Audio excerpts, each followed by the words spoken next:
Здравейте, прекрасни мои! Днес съм решила да направя две прекрасни прически. Нека да започваме. Първата прическа, която ще направя, е висок кок. Сега ще ви покажа нещата, които са ми нужни. Къба за кок, 4-5 ластици, силиконови ластици, панделка, ластик и около 5-6 фиби. Нека да започвам с първата прическа.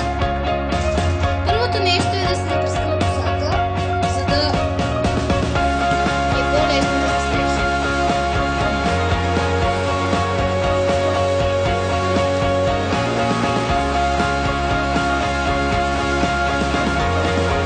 Гребен е чупен.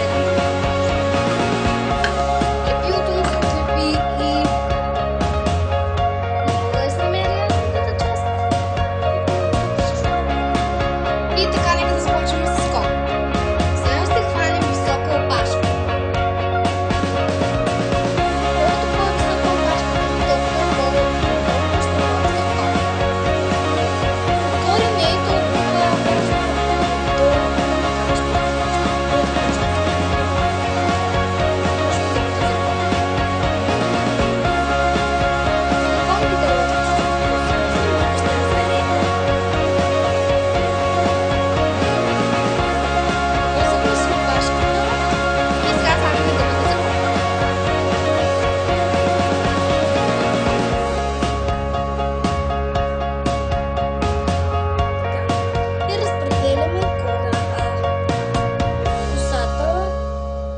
равни количества навсякъде.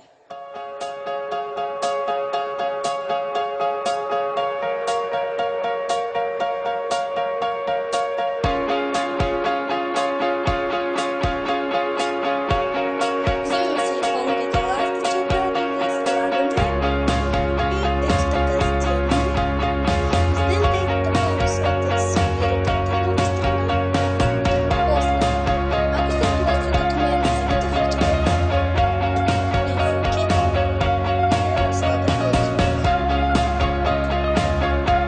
Готови сме с първата прическа и за украса ще добавя ето тази.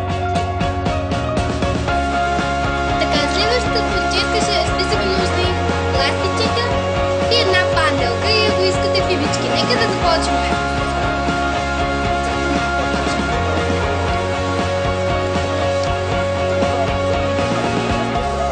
И вързваме.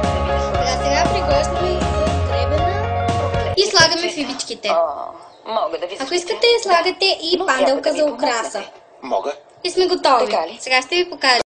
Доста големи Така пени изглежда пробвай. отзад. Дано ви харесат и Големи гърди. Ако ви хареса, дайте тъмзъп, абонирайте се за мен. Довиждане и до нови срещи.